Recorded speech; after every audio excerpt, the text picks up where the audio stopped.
Dismayado daw si Sach na matapos iwan ng ilang guests ng kanyang rental house sa Japan sa magulong kalagayan. Sabi niya, hindi po kasama sa binayaran ninyo ang burarain ang bahay ko.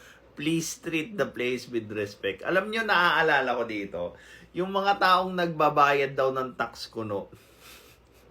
Tapos, sobrang entitled sa premium services. Tapos, ang ambag nila, VAT.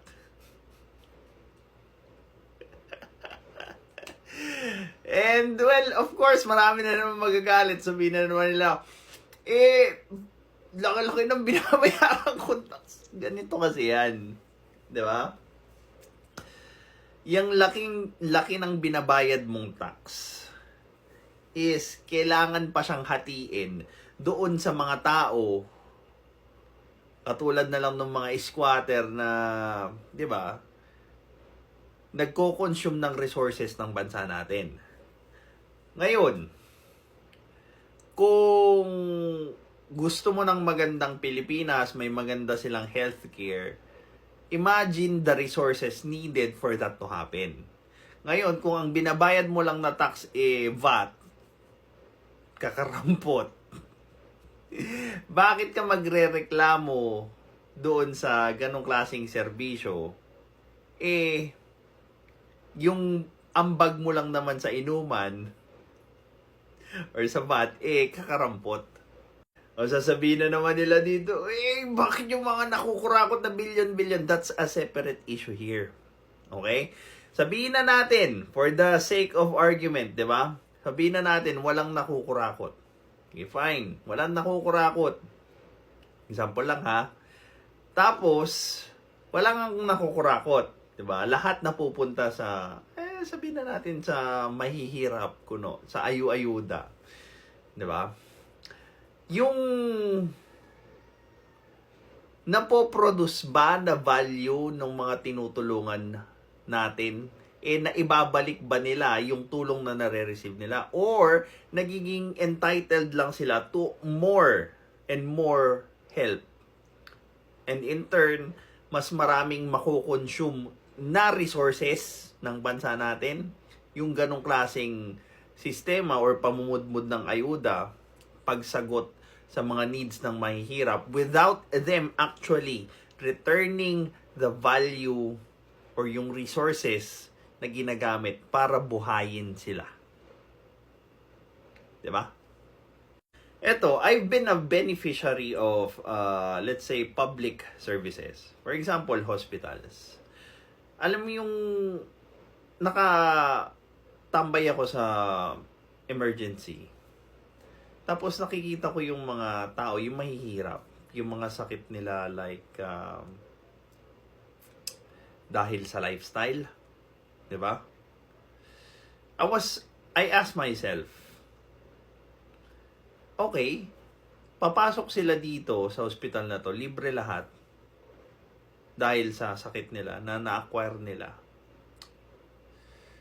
Well, some because of lifestyle, some naman hindi. Pero doon tayo sa lifestyle. 'Di ba? Ngayon, lalabas sila ng ospital na magaling sila, maayos sila.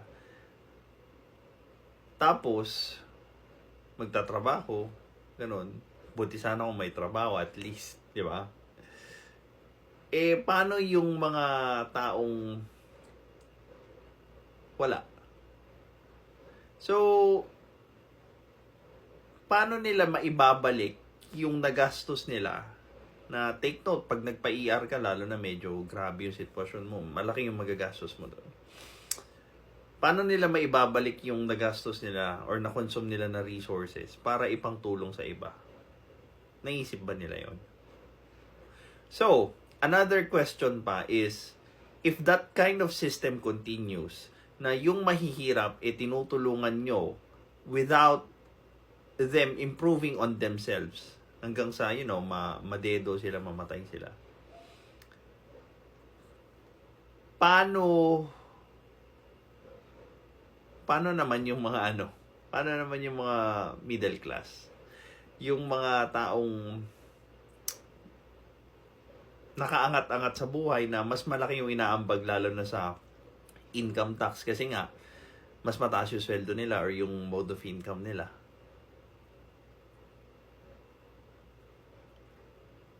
Wala, nga. So, isa to sa flaws ng socialism na kung saan pilit nilang pinapasagot yung resources na i-consume nung mga let's say hirap sa buhay. Pero ang hindi nila na-account dito is yung kagustuhan nung tinutulungan na umangat. Minsan sa sobrang tulong na ginagawa natin, nawawala yung drive nila sa mga sarili nila para umangat. Kaya pansinin nyo yung mga beneficiaries ng mga ayo-ayuda na yan. Most of the time nawawalan sila ng drive umangat sa buhay.